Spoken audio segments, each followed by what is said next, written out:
Alrighty.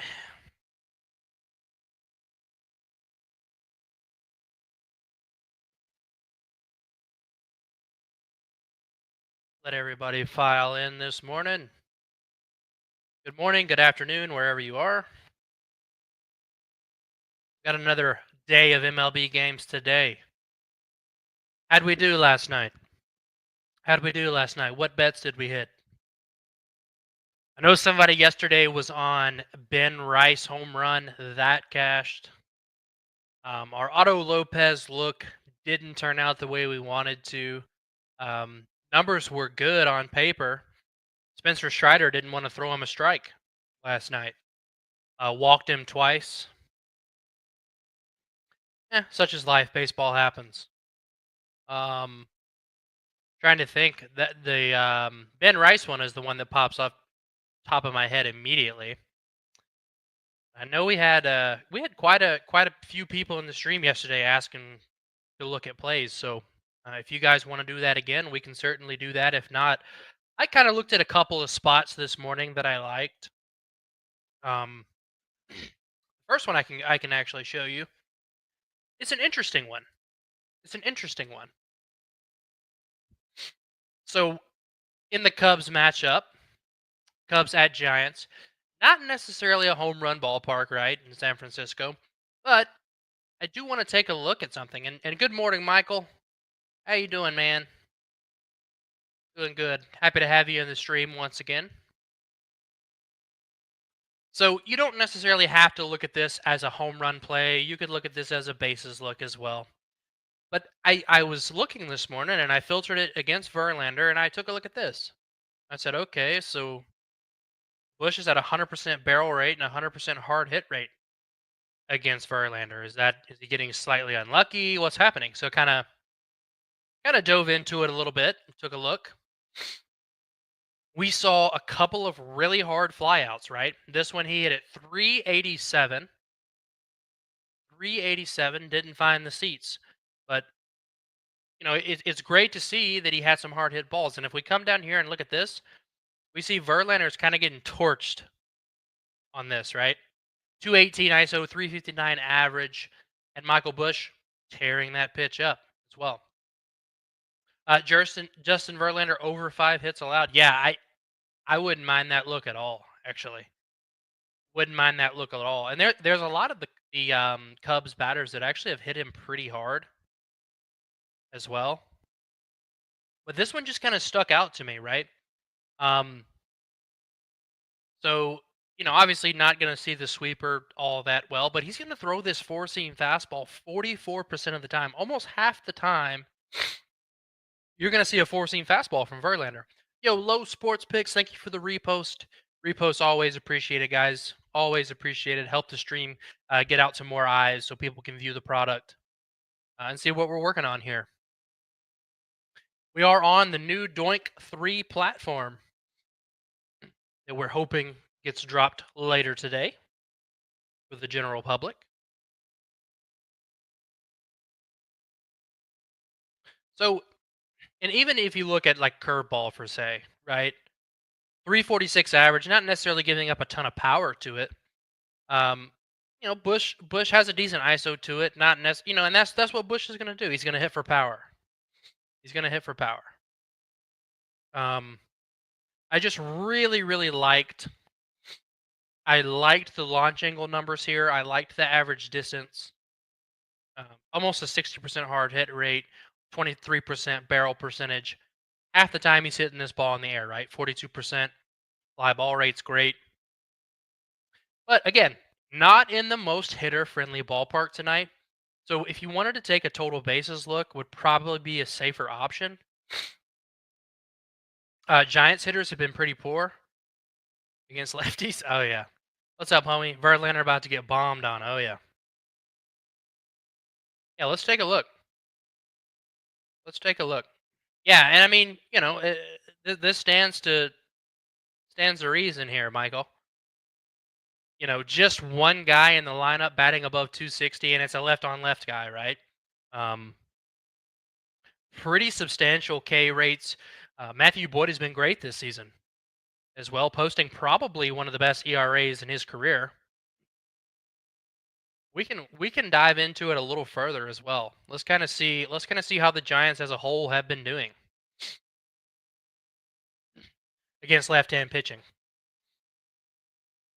Have a little games in there where strikeouts really ticked up. You had Mackenzie Gore here, Nestor Cortez again, JP Sears and Quintana. So Sears and Quintana, not two big strikeout arms, right? But you see, even in those games where they got a lot of strikeouts, not a ton doing, right? They had one or two games here or there where like they hit Cortez around, and it's oftentimes this happens, right?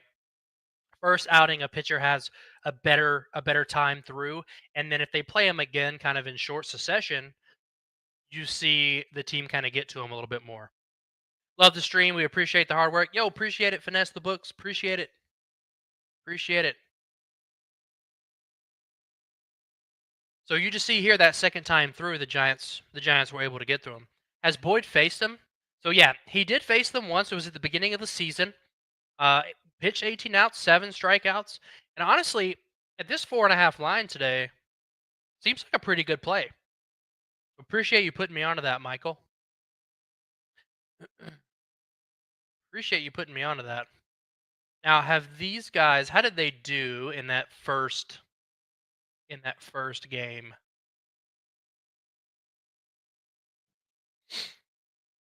So Chapman had a multi-hit game. Lee, who obviously is statistically the best hitter against lefties, right?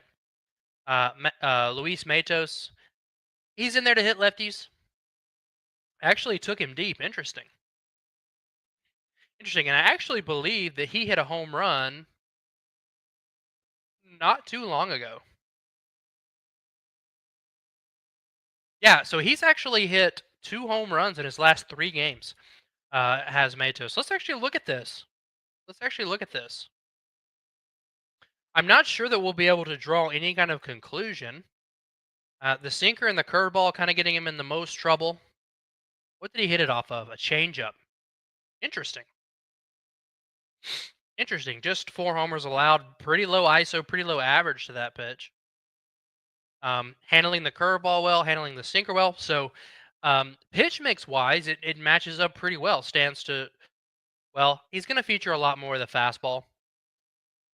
Yeah, so maybe not actually. If he was more of a sinker baller, I think it would line up a little bit better. Boyd over innings. Boyd over innings.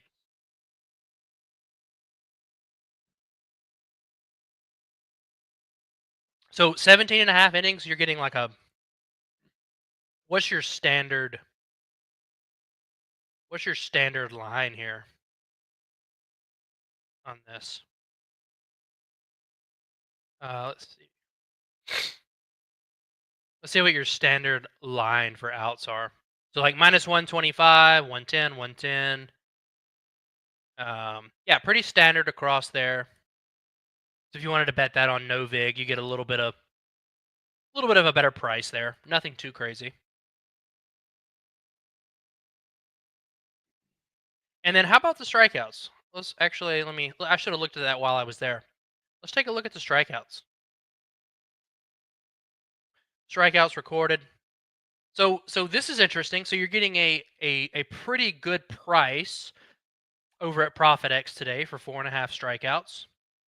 Minus 150 on the books, right? Minus 154, minus 140. You're getting an average book odd across 18 books at 147, whereas outs recorded, we're getting a minus 122 across the books. So we're getting a better number here at ProfitX if you wanted to take that. Is this available on Prize Picks today? I don't think so. It's probably going to be 5 over there if it is. If somebody could confirm that, which 4.5, 5. We work with that push protection on Prize Picks as a parlay piece. No big deal there.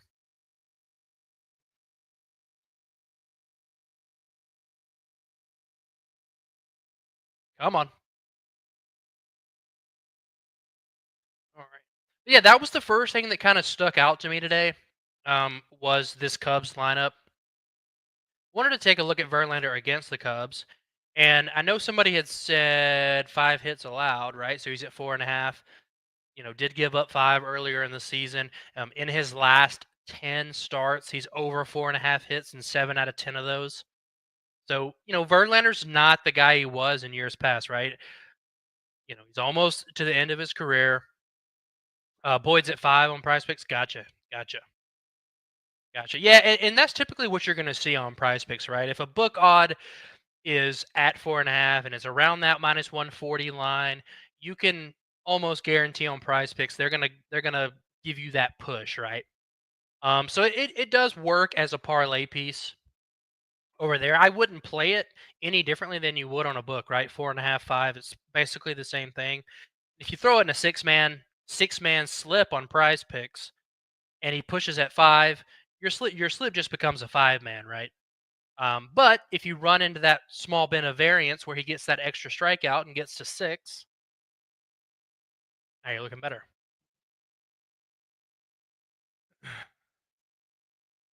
Bush in a good run of form here. Seven hits. The last 10 games, right? A couple multi-hit games in there. Kyle Tucker struggling. Interestingly enough, we had him. We actually tweeted him out for a home run.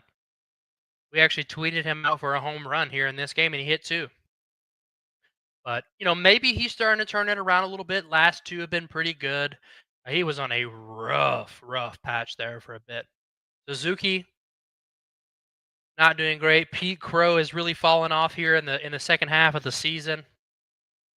Carson Kelly kind of as well, right? At the beginning of the year, Carson Kelly was insane. He was hitting bombs left and right. Ian Happ all the way down on the 6 hole now, leading off at one point. Now Nico, I believe, has good history against Verlander. Yeah, so he's 3 for 5. 60% hard rate, no barrels or anything, but you're not really expecting a guy like Nico Horner to come in and hit nukes, right? This is more of maybe a hits, runs, RBIs, bases play, fantasy score, that sort of thing. Dansby Swanson, you never know what you're going to get from him, and then Matt Shaw. After All Star has been super tough, yeah. I mean that's the thing. Like, if the Cubs have just really struggled after the All Star break. So Hunter Brown has a 4.5K taco. Yeah, and that's going to be one of the better tacos that we're going to get today. Just I've played on Prize Picks for a long time, so I kind of understand how they're going to run these. So his baseline today is 6.5 strikeouts. He draws the Colorado Rockies. Well, let's look at it. If we filter this to 4.5 strikeouts, that is a minus 525 line on the books. A minus 525 line on the books that you are getting at an implied odd at minus 118 on Prize Picks today. So I know people talk about the Prize Picks taco curse and things like that. Of course, these guys can miss. Stuff happens. But you are losing money long term if you are not playing your discounts. I mean, just look at him for the season. And let's look at this for the season, right? He's over this line in 76%. If I gave you this line without a taco, if I gave you this line today and said, "Hey, it's 4.5," everybody would say it's a discrepancy. The books are wrong, and you would just immediately nuke it, right? So take your discounts. And against Colorado, faced him earlier in the year, had 8 strikeouts. You know the stuff's there for Hunter Brown. Let's kind of look at it as well.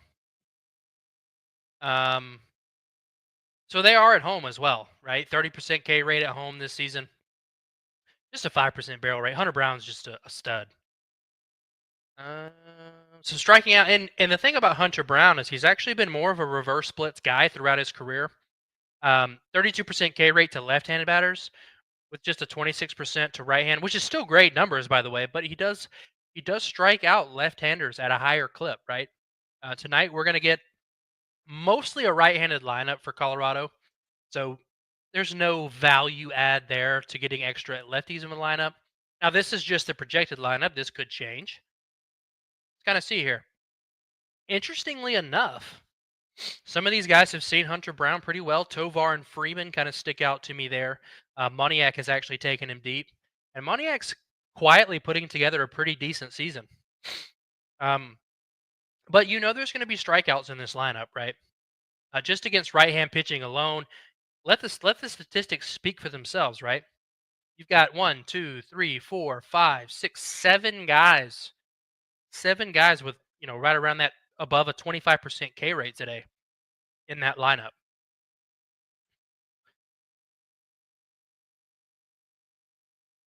Ritter with a 37% K rate. I mean, you start to look at these guys with these 30 plus K rates, and then you're starting to talk about multi strikeout games, right? Um, this may be an interesting ladder today. Has he had a game where he's just had an astronomical amount of strikeouts? I mean, just really had a run of form here early in the season where he was striking out guys left and right. Seems like in his last 5, he really has taken a dip in the strikeouts. Has the matchups been playing anything? I mean, you would think Boston's a good strikeout matchup. New York's a pretty decent strikeout matchup. So the K stuff kind of seems to be down here post All Star break. Not sure how much I would read into that. Colorado seemingly has done better. How about away from home? How about away from home? Colorado's been better than they normally are here. There was another look. This is pretty crazy to me. So you're the Detroit Tigers. You have one of the best records in baseball. You go out at the trade deadline and you add Chris Paddock and Charlie Morton. Charlie Morton is like old enough to be my father at this point in his career. And he has not been good this season. Now I think that he's actually improved a little bit, as you can see, mostly working. So he's actually been a lot better here of late, which is interesting. You have to wonder if the regression to the mean will come here. But I mean, hey, let's just look at his last 10 here. Hey, over 17 and a half outs in 6 out of 10 starts. Pretty decent. But he has those games in there where he goes back to the old Charlie Morton, right? Um, Here in August against the Angels of all teams, struck out just about everybody and then gave up a ton of runs. This is kind of interesting. I was ready to hate on Charlie Morton today, and this doesn't look too bad.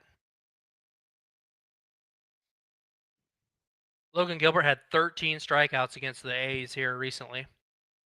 Um, let's kind of look at this deeper because I want to get a better understanding. Do you guys have a take on the Athletics tonight? What we think we could see? Kurtz has kind of gone ice cold here in his last 3. And Langlears hit a grand slam off Tariq Skubal last night. Incredible game. I believe the Tigers defense made 2 errors in the 7th inning. Loaded up the bases. Skubal makes 1 mistake pitch, left a sinker over the plate. Shea Langlears took him deep. Kind of snowballed from there. Langlears has been all right. Rooker has just kind of been hit or miss. Soderstrom, he was on that 19-game hit streak there for a while, and now he's gone cold in his last 2. Jacob Wilson back in there. Maybe he's starting to get things figured out again. Was off to a super hot start at the beginning of the season. Kind of struggled once he got hurt, right? Maybe he's starting to figure that out a little bit. Lawrence Butler blanked in his last 3 as well. Not really a guy I look at. Carlos Cortez and Brett Harris. These bottom of the lineup guys here, kind of a weak bottom of the lineup for the A's, right? Let's actually look at this against right-hand pitching. I'm the guy with the Ben Rice play. Yo! I have no idea how to say your name. So tell me what I can call you. Because I'm not even going to try to pronounce that to save myself the embarrassment. Tell me what I can call you that would be easy. So we were talking about the bottom of the lineup guys, and I mean, look, Not a huge sample, but they're not doing horrible. Ken. Okay, Ken. That's very easy. Very easy for a guy like me. Jacob Wilson just continues to have that low K rate, and that's the interesting part about his struggles. He's just a guy that doesn't strike out a lot, but mostly just weak contact. Giolito 5K prop today. He hasn't beat that in his last five. Hasn't beat that in his last five. Let's take a look. Let's take a look. So we've got a Baltimore Orioles team. Never know what you're going to get. I mean, when you first look at this just on paper, you're seeing at least 24% K rate. Now this is 25. Let's throw right-hand pitching in. Makes it a little bit better, but pretty much every guy is over. I mean, you've got four guys in there above 25%, right? Mayo and Beavers there at the bottom of the lineup. I don't know who this guy is at all. Baltimore Orioles just rolling out creative players here at the end of the season. Who knows? Um, so Giolito, yeah, and I mean, look, you're looking at the K rate, right? A little bit better away from home, nothing, just a marginal difference. Much higher barrel rate away from home. 21%, almost 22% K rate to left-handed batters, and you know you're going to get quite a bit of lefties in the Baltimore lineup today. Let's look at it. Yeah, 1, 2, 3, 4, 5, 6. Yeah, in his last 6 starts, dating all the way back to July 18th, he has not surpassed this line. So you're getting in that 5.5 line. It's minus 135. Probably a little bit too much juice there for me to take that under at minus 135. But on a site like Prize Picks, you have that push protection at 5, right? So if you wanted to take the under, it's a likely scenario that he ends with 4 to 5 strikeouts tonight.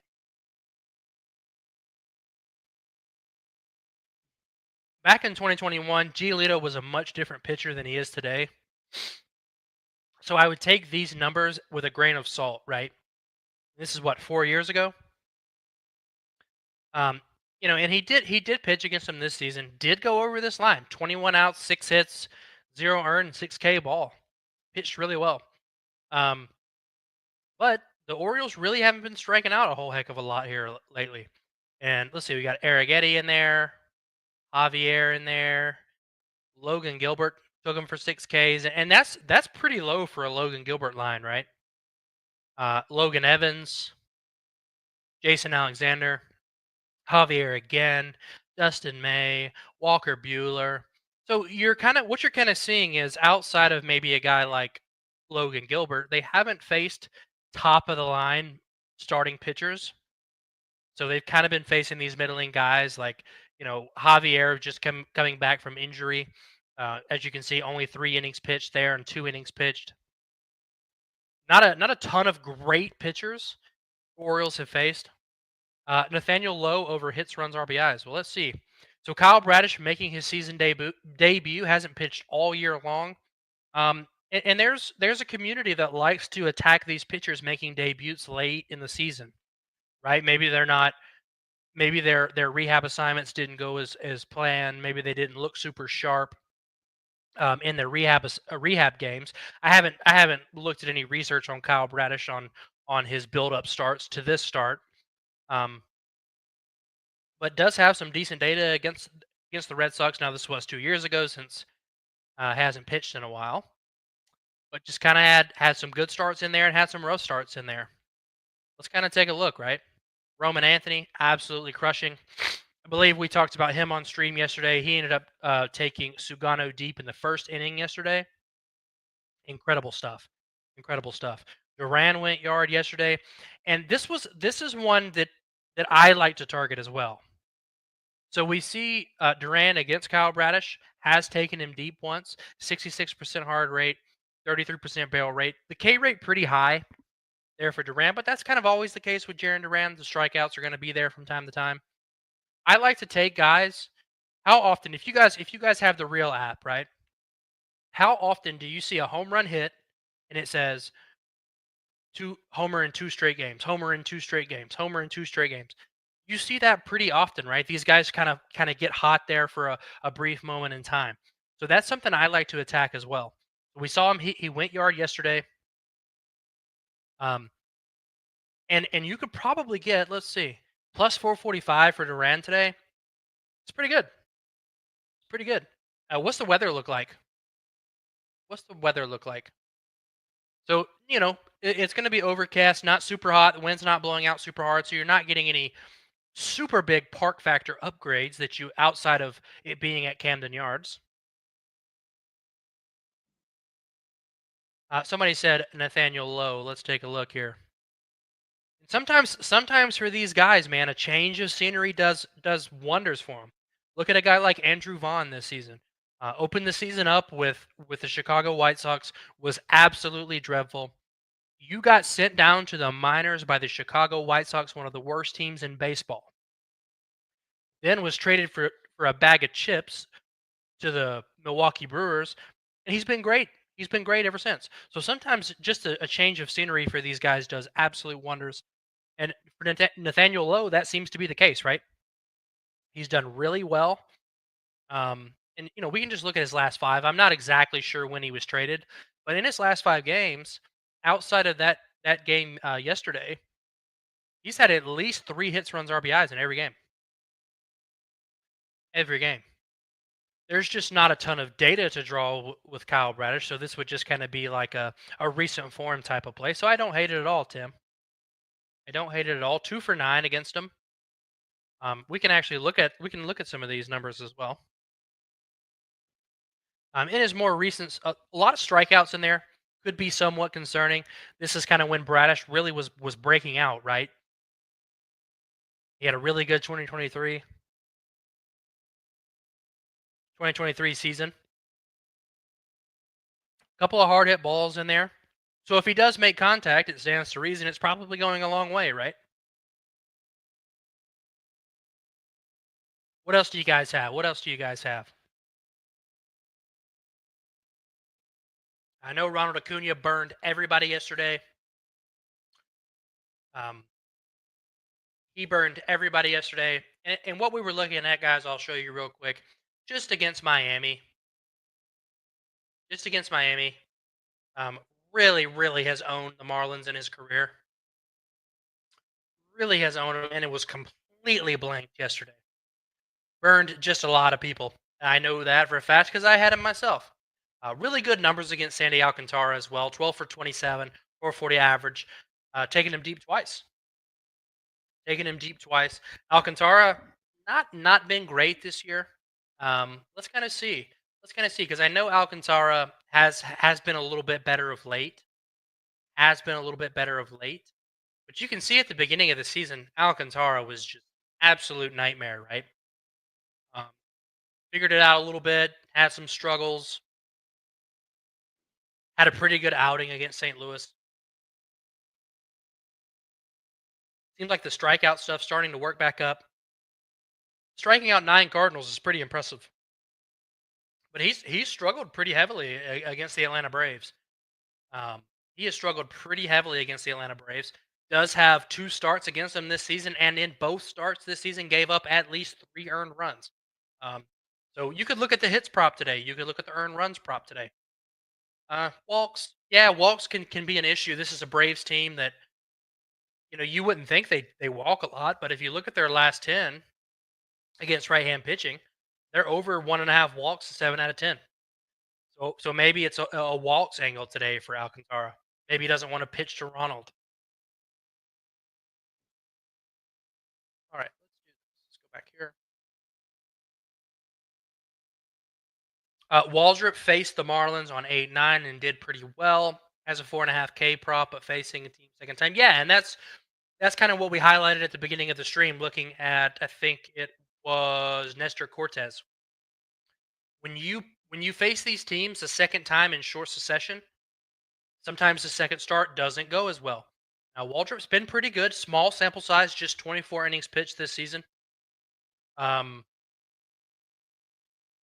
this is kind of interesting. This is kind of interesting. I don't know what to make of it. This would probably be more of a stay away spot for me today on Hurst and Waldrop.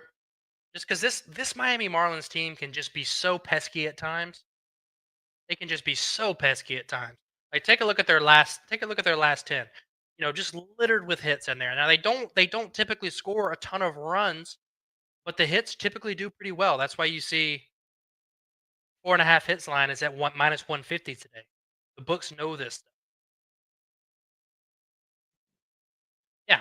And he did face them at home, so this is going to be a road start for Waldrop as well. Been fine on the road.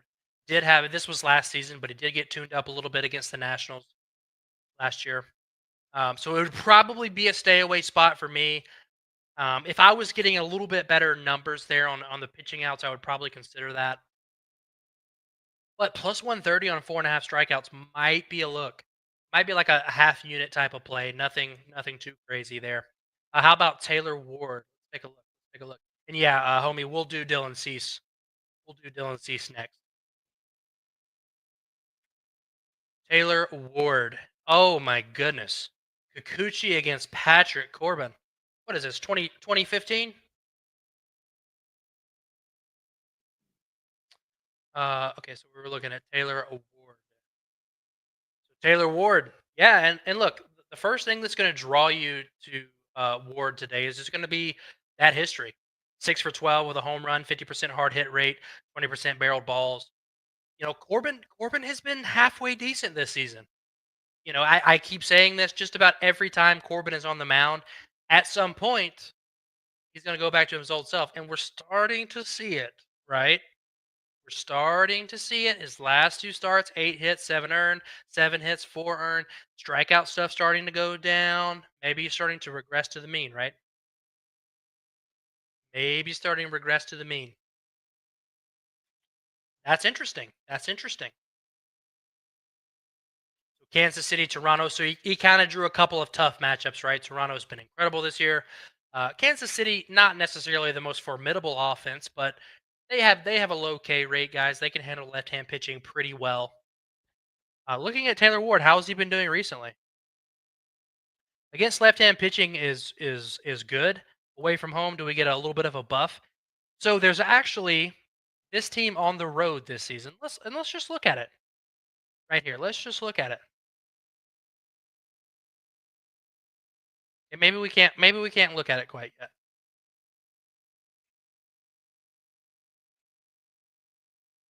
Maybe they haven't faced a lefty on the road this season. I don't know. But against left-hand pitching, this team actually has been hitting a little bit better on the road this season. And we can see it kind of here in the data with Taylor Ward, right? So you have this number against left-hand pitching. You throw in this, and we start to see a little bit more green pop up in there. So what prop are you looking at for Taylor Ward, Ken? What prop are you looking at? Batter versus pitcher here. Home run, single, double, single, single, single. So has taken him deep once off the slider, hit the cutter. So he singled on a pop-up cutter. Interestingly enough, doubled off. So his hits. This is why baseball is such a crazy sport, right? His single and a double came off the softest hit balls, two soft hit balls, ground out on a hard hit ball. It's just interesting. Another single on a soft hit, and then you have your hard hits there. Just interesting to look at when you look at this data. It's just sometimes the data can only tell you so much, right? The baseball variance takes over. Anything to look at in terms of a home run? I don't know that I would go a home run here, unless.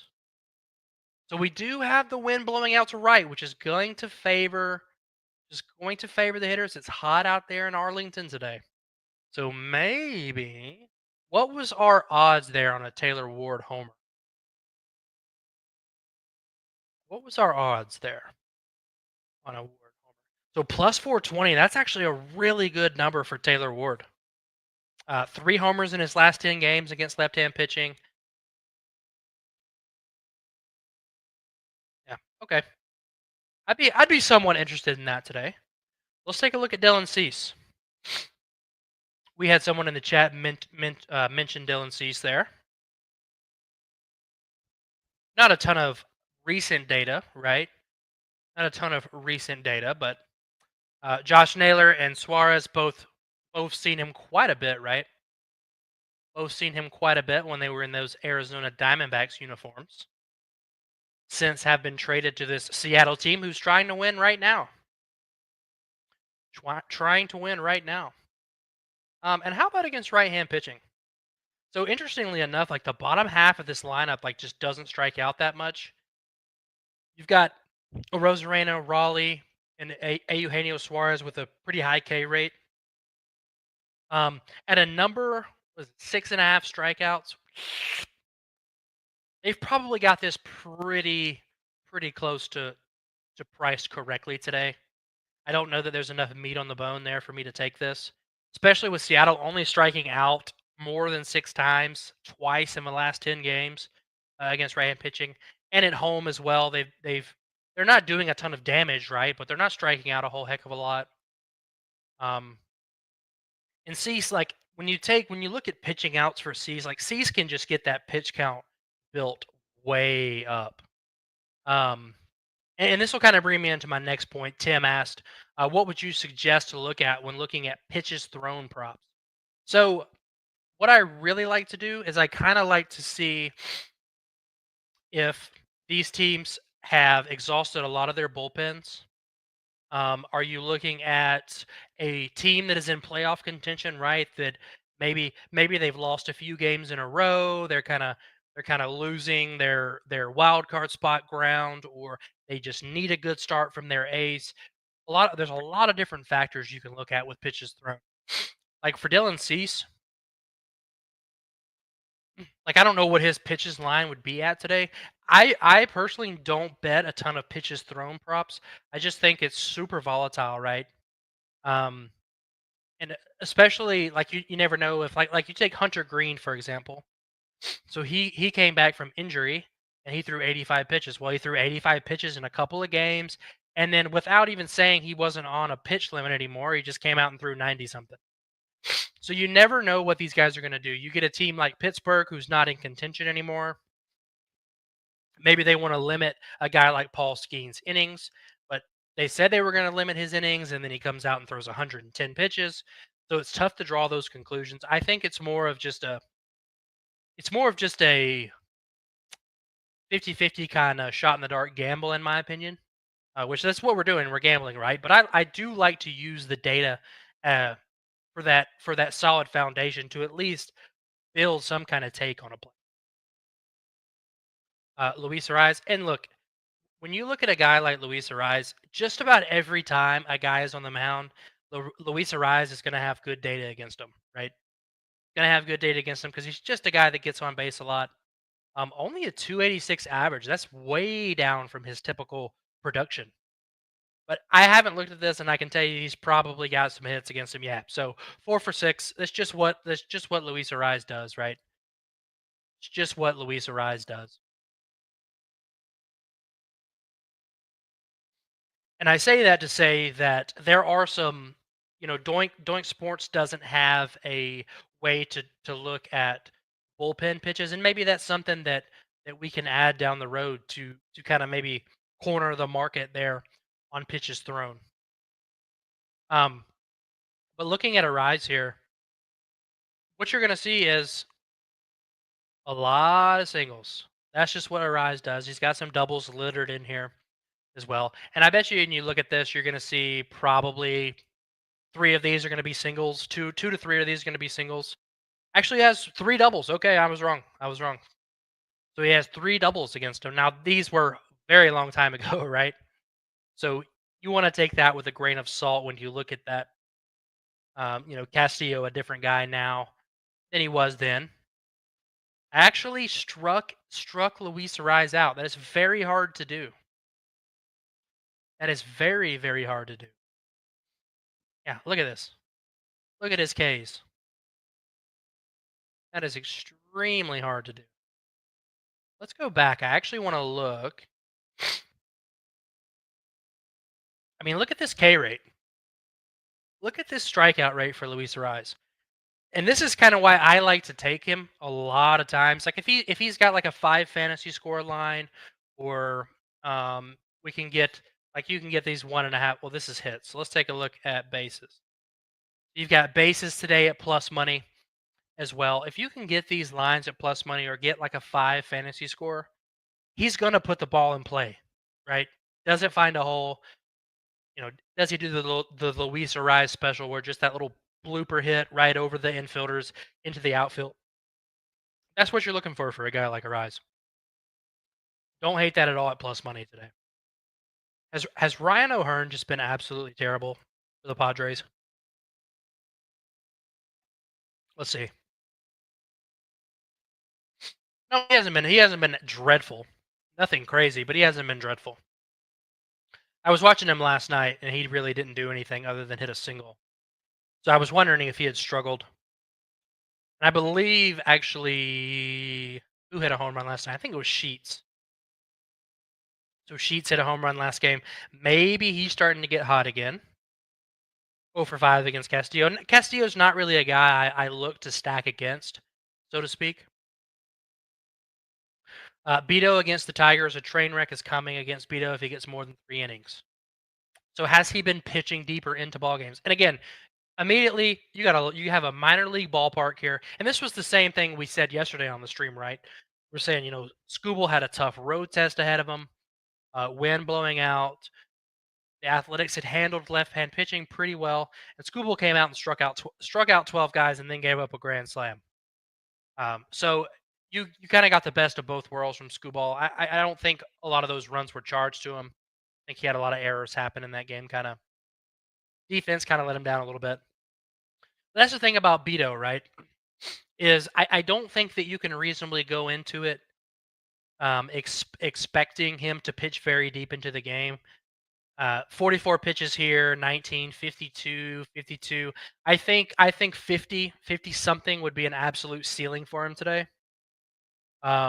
He has been in the pen first start in a while. Right. So I wonder if we can't really filter if he started or anything. But I don't think that you can really expect him to come out and pitch more than 50 pitches today. Then it's going to be a bullpen game, kind of hit or miss after that, right? I like Torres yesterday and took Carpenter. I tell you what, Kerry Carpenter is a guy that gets me all the time, right? Because everything just looks so good on paper for Kerry Carpenter, always. Um, but yeah, Torres kind of kept popping up for me as well. So what did he do? So he had 4 total bases. Of course he did. What did Kerry Carpenter do? Go over? Well, Carpenter had a pretty good game, right? Oh, are we talking about? We're talking about a homer. Okay. Yeah, I see. I see. So Torres hit a home run yesterday. Carpenter had 4 total bases, right? Hit a double. It hit 2 singles and a double yesterday. Interesting. Interesting. May have to go back to that today. Let's just kind of look at some pitch mix stuff here for Kerry. Oh yeah. All right. What's he gonna throw to me the most? Torres is pure voodoo for me. I think that everybody has that guy. Everybody has that guy that they just cannot get right.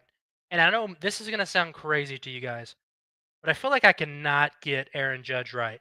Is it not crazy to say a guy with like 50 home runs? I can't get him right. Maybe I just don't bet on him enough.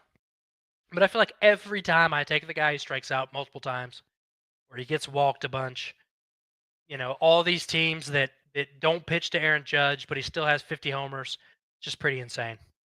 But let's see, what are we gonna throw today? So we're gonna feature a 4-seam fastball, Gary Carpenter, huge ISO, right? Not hitting the fastball for average, but hitting it for power. The bulk of his home runs have come off that 4-seam fastball. And then pretty substantial ISO here. Slider he's going to throw 22% of the time. So his main 2 pitches are the ones that Gary Carpenter struggled the most with. In terms of batting average, Gary Carpenter can hit a home run at any time, right? That's what these stats are going to tell you. Any given Sunday, right? Gary Carpenter can hit a home run. So, how about against righties? How about against righties? 5, 6, 7 homers against righties. So he's giving it up to both sides of the plate, right? I wanted to see if we could draw any kind of conclusion with maybe like a Glaber Torres going back to back. Maybe like a Glaber Torres going back to back. Cutter he's going to throw at 9%. So it's mostly that four seam slider sinker. Four seam slider sinker. Giving up a ton of power. Giving up a ton of power.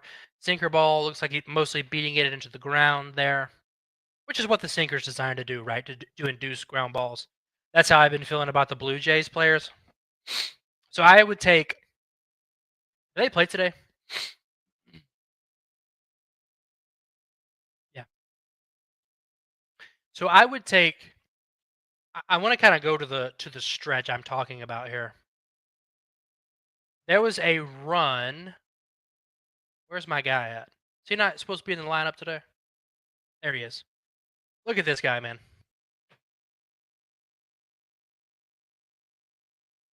This guy's on a generational cold streak right now.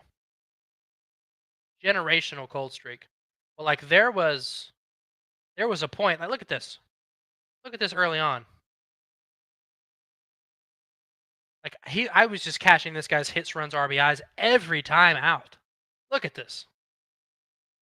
I'm sure I probably took it this day. Let's be real. But just I mean he missed it one, two, three, three times. He missed it three times and got it every other time. And now, look at it. In the last 10 games. So I feel your pain there for the Blue Jays guys for sure. For sure. Now, probably a pretty good matchup tonight against Bailey Ober, right? To right the ship.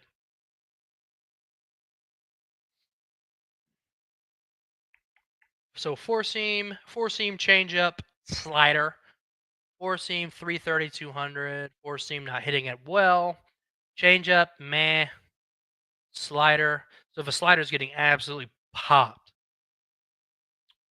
Barger's handled the slider really well this season. Interesting. I wonder.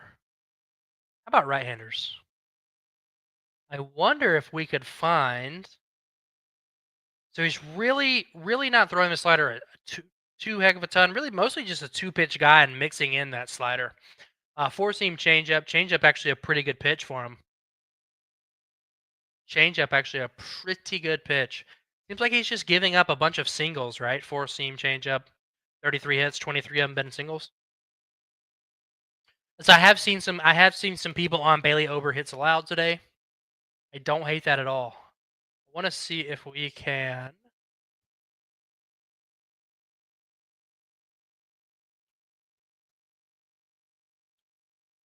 So he's actually had a couple of good starts in a row here.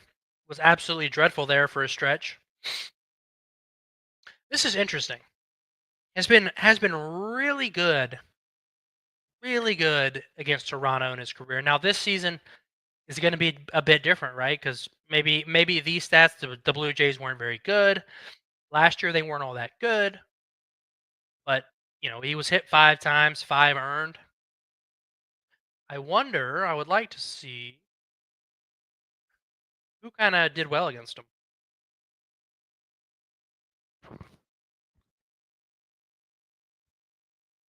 Not much of anybody, right? But you're seeing lots of hard hit balls, lots of hard hit balls, lots of hard hit balls. So it's interesting, man. Maybe he got somewhat lucky in these games. We can look at it. Why not? We got time. Salvi, good old Salvatore Perez, still hitting, man. Still hitting. Kind of insane. So Springer actually took him deep June 6th, the beginning of the year. 107. Wow, absolutely smoked this baseball. 435, 107 exit velocity. See you later was sitting dead red on that sweeper. Other than that, though, lots of strikeouts littered in there. Barger as well, and this is another thing I like to see, and this is what gets me about Addison Barger almost every time I take him. So you see all this hard contact, right? Hard. Only one strikeout in there. He's putting the ball in the air. He's putting the ball in the air, fly out, hard hit, 105 exit velocity, 105 exit velocity. Look at the distance on these, right? So in the same game, he hits one 385 and hits a home run, hits one 384 and just misses. So, on a night that maybe the wind was blowing a little harder, he may have took Bailey Ober deep twice in this game. That makes sense? Then you look at the changeup, 339 and 369. It's kind of insane. And looking at it now, I'm going to lose more money on Addison Barger tonight. Because look, the plate appearances and the batting averages, they don't tell the whole story, right? They don't tell the whole story in a small sample. So keep that in mind when going through this. 'Cause if you just looked at this on the surface, you'd be like, "Oh, Addison Barger just doesn't see him very well." Well, the data is telling me he sees him pretty well. So now I'm going to bet an Addison Barger homer tonight and probably lose some money. What is he at?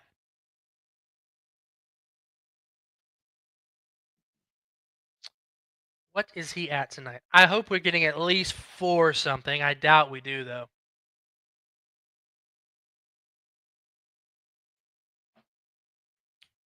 Come on, site.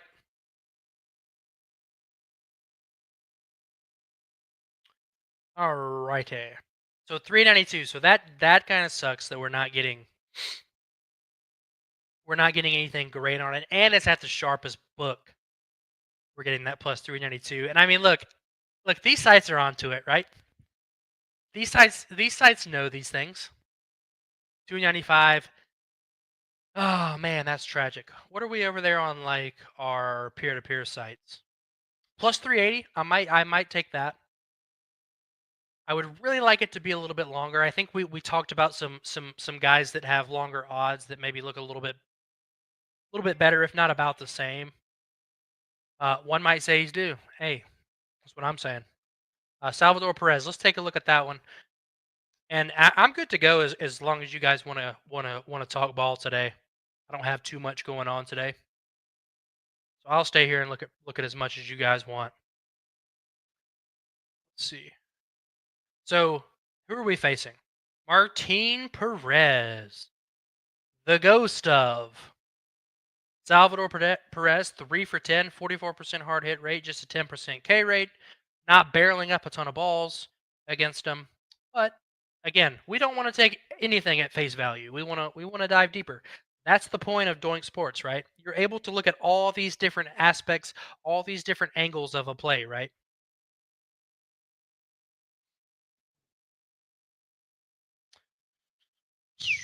Double dogged against Pittsburgh. Was this Andrew Heaney on the mound? Probably.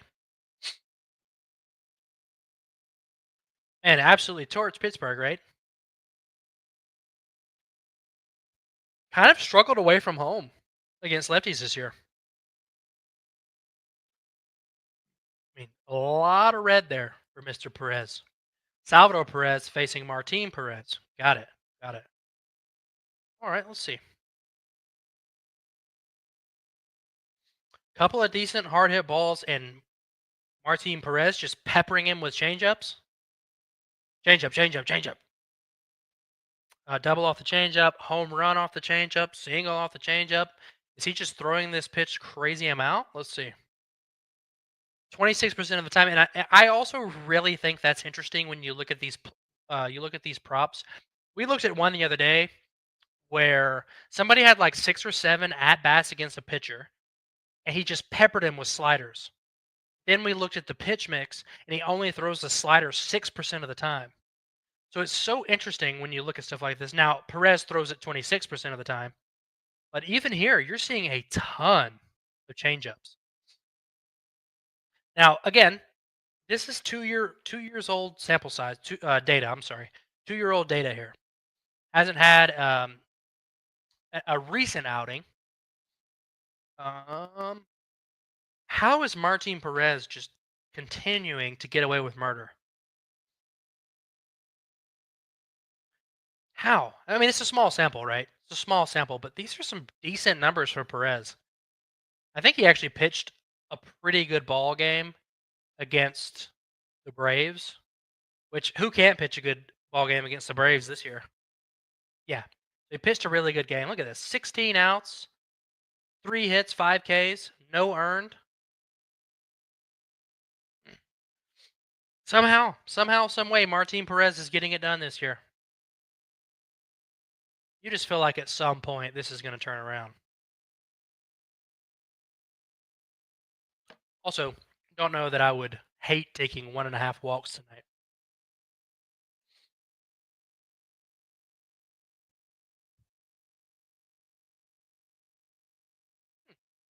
Interesting. Let's see if there was any more that I kind of looked through today this morning. Did anything step out? We haven't talked much about this game. Clayton Kershaw. Can I interest anybody in Clayton Kershaw strikeouts in the year of our Lord 2025? Can I interest you? Because this Cincinnati Reds team strikes out at a crazy clip. And you're getting 3.5 at plus money. Now, I would definitely not take these for gospel as well. These are years ago. Kershaw is not the same pitcher he was 2022, 2023 to now. But he has gone. This could be interesting. Pitching outs could be interesting today for Kershaw. Look at this Reds lineup.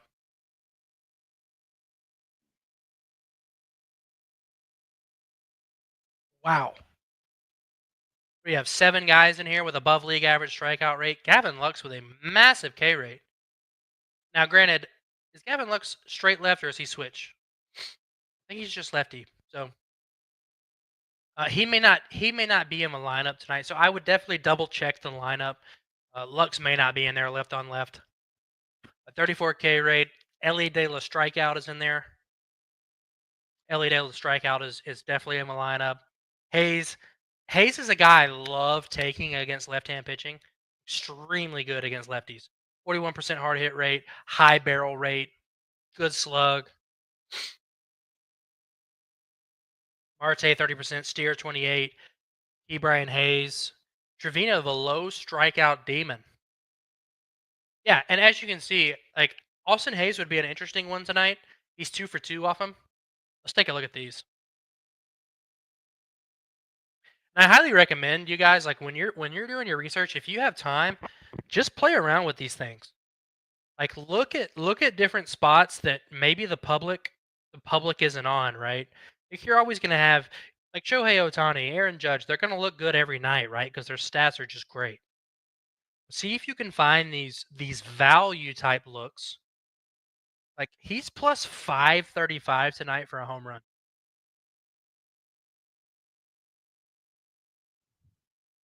Now he's only hit 2 home runs in his last 10. Espinal probably in against Kershaw. Right. Right. So, you don't want to take like the projected lineup for gospel, right? You kind of want to wait.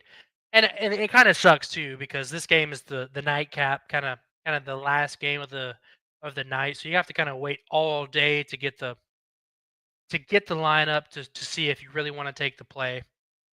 Um what has done man, these numbers are just really good for Kershaw.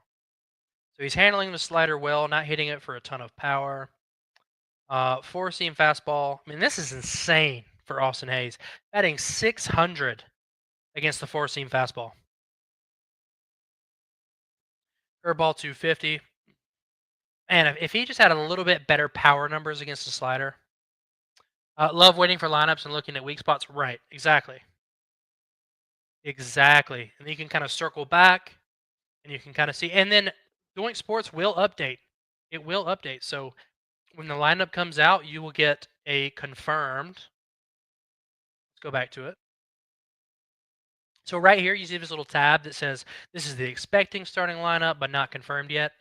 Once there's a little green confirmed here, that is the confirmed lineup for today. And you can kind of go back and go over your process. So I like to like make a list of guys. I'll make a list like, okay, check Cincinnati's lineup for for Kershaw strikeouts. Something like that, just so when that comes back out, especially if you're playing your straights. We'll be in a luxury box for the A's game on Saturday. Okay, big spender. Okay, man. Hey, save some money for the rest of us. Goodness gracious, a luxury box for the A's game. Who they got? Who they playing on Saturday? Can we see that? Can we go that far? Can't go that far. It's gonna be a great game there. Am I really gonna lose money today on Kershaw? That's the question. Where can I bet this? Where can I bet this strikeout line today? Yeah, you're getting really good juice as well. Yeah, I would definitely bet this at FanDuel. Just way off of the pricing from everybody else. This is a minus money play on every other site. And then you can look at the sharp book like Pinnacle, and you see minus 113 on a book like Pinnacle, and then you're getting plus 106 at FanDuel. And also use these tools on Doink Sports to shop your lines, right? Find the best line, take it there. It's going to boost your ROI over time. See on Prize Picks. C4 on Prize Picks. Tell me not. Sleeper. All right. What games have we not looked at today? Philadelphia, New York. Oh, you have free tickets. Okay, gotcha. Gotcha against the Rangers. Well, DeGrom pitched yesterday, so what's that? Tuesday, Wednesday, Thursday, Friday, Saturday. Yeah, so you may get a DeGrom. You may get a DeGrom start out there. Marcell Ozuna, another guy that's burned me quite a bit this year. Really rough year for Marcell. 232 on the year. Seen him pretty well though, right? 9 for 26. I would probably want to take Acuna, but let's look at it. Let's look at it.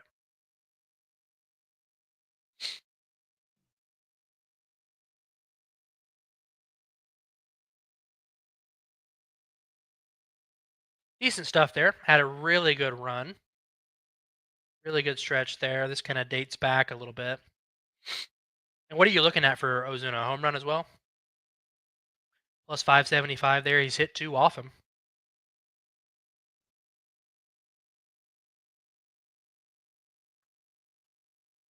A lot of hard hit baseballs. 276.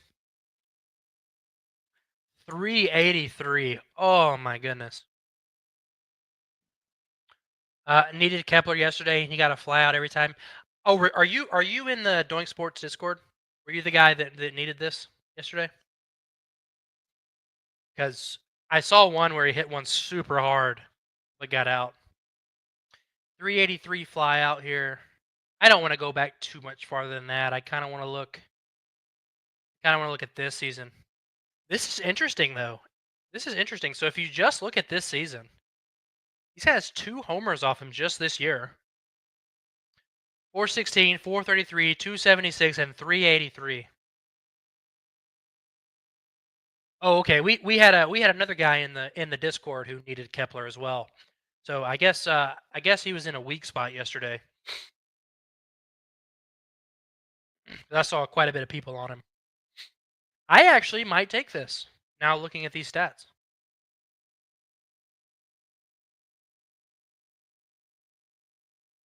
I might take this. What was the price? It was like plus 5 something.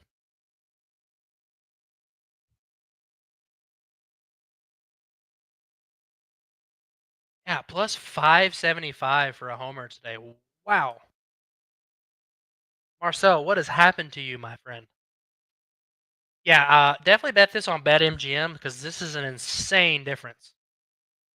This is an insane difference. I mean, you're getting an average book odd of 466 and 575. That is crazy. You don't see the differences like that much. This is just another reason why Doink Sports tools can really help you make data-driven decisions. I mean, you're making $100 more. Like that's insane on a $100 bet. All right. We got anything else? Anybody want me to look at anything else, or if not, we'll call it there. We'll call it there. Let's see if I missed anything. I think we covered this game. We didn't really look at this game. Mitch Keller. Oh Lord, Mitch Keller's going today. Yeah, I don't think you can go wrong with some St. Louis guys now. Contreras might get a suspension. I don't know if you guys saw that last night. He got ejected. Can we look at Kepler? Absolutely. Absolutely. I don't know that he'll be in the lineup today. No, I don't think that he'll be in the lineup today because we have Sean Manaea going. It'll probably be Harrison Bader or Wilson in there today. So no sense to looking at him left on left. We didn't really look at this game too much. Ooh.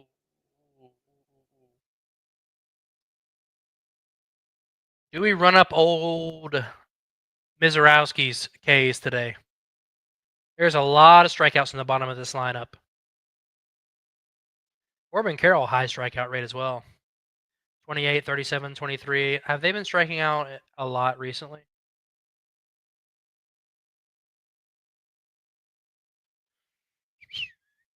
Oh, yeah. Well, at least in the last two, they have been. Against Woodruff, and then who's this? Brady Singer? You guys let Brady Singer strike you out 9 times? One hit baseball. Castellanos has 3 homers? Really?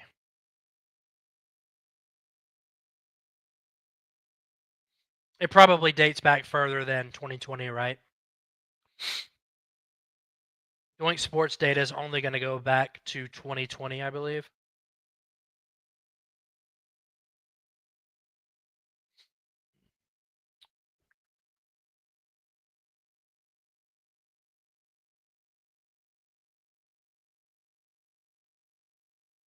Yeah. So his most recent one was 2024.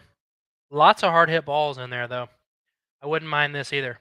298, 334, 321, 377, 300. I mean, lots of fly balls as well, which is what you want to see, right? I might take Mizorowski's strikeouts today as well. 5.5. That's Splash Sports. Let's see what he's at on the books here.